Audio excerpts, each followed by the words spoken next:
Hey, RezaieStrong followers, Salim Rezaie here, and today we're going to be talking about dealing with death and grief. And this has been kind of a weird few months. I've had several people reach out to me about a family member or a loved one passing and how they're having such a hard time. And it got me reflecting on times that I've had to deal with death and grief. And I thought this was a pertinent topic because oftentimes life is so busy that we don't deal with this appropriately. And I think it's an important topic to kind of have a construct and a framework for. And the big problem here is that there's a huge emotion here that's going on, right? There's a big gap or hole, something that made us feel like we were complete is now gone. And so then we get this mess of emotions that we just don't have the cognitive bandwidth to make sense of.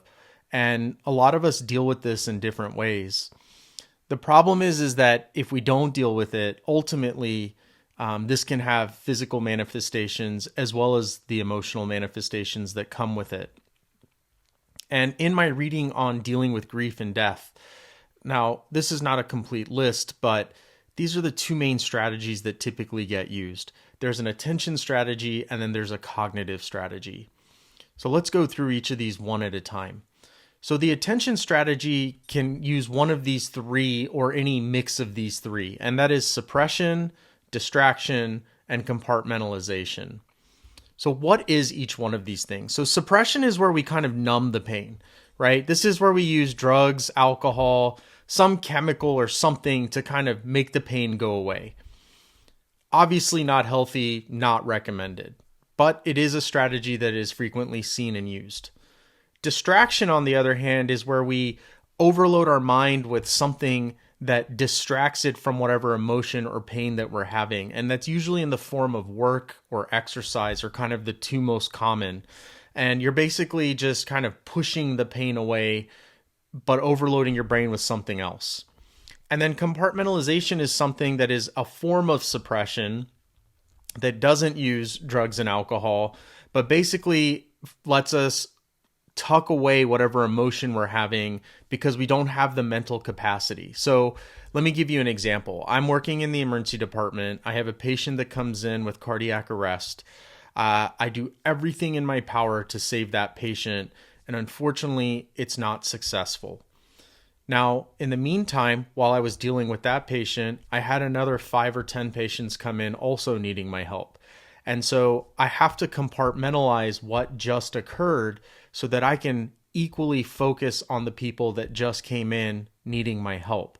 And so what I find with compartmentalization is, while that's great in the short term, a lot of us don't do a great job doing the second part of that, which is unpacking what just happened, because we just don't have the time. We're too tired, whatever the reason is. So hopefully what you can see with all three of these strategies is they're short-term fix, right? They don't require a lot of cognitive bandwidth. They're easy to do, but they're going to fail with bigger, tougher emotions like somebody dying. And so the more complete strategy, in my opinion, is the cognitive strategy, which basically is allowing you to reappraise emotion, which is essentially a simple way of saying talking about it. It's okay to not be okay and talk about emotion.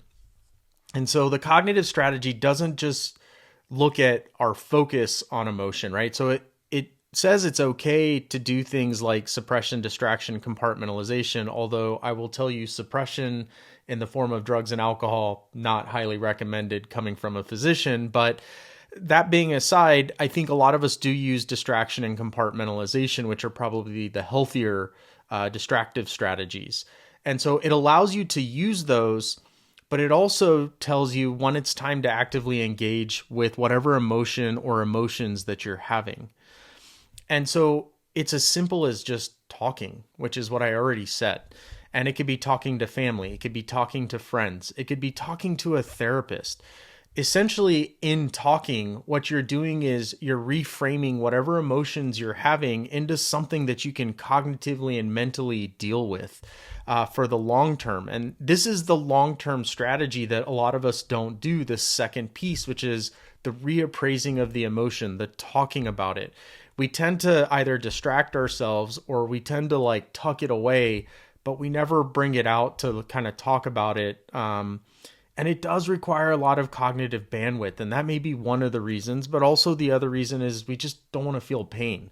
And so we kind of do whatever we have to kind of get rid of it. But that's not what's healthy. So, strategies to deal with grief and death. There's the attention strategy, which I think is incomplete, and some strategies of attention are basically not healthy, not good for you. And then there's the cognitive strategy, which is more complete. But the reality is whether you're going to use just attention strategies or a combination of attention strategies with reappraisal is going to be completely dependent on your capacity to cope. And I think in the initial setting of somebody passing, we have to do what we have to do because life continues. We still have bills to pay. We have kids we have to look out for. We have family members that need us. And so we do the things that we need to do from an attention strategy standpoint, whether that be too much work, too much exercise, or just compartmentalizing.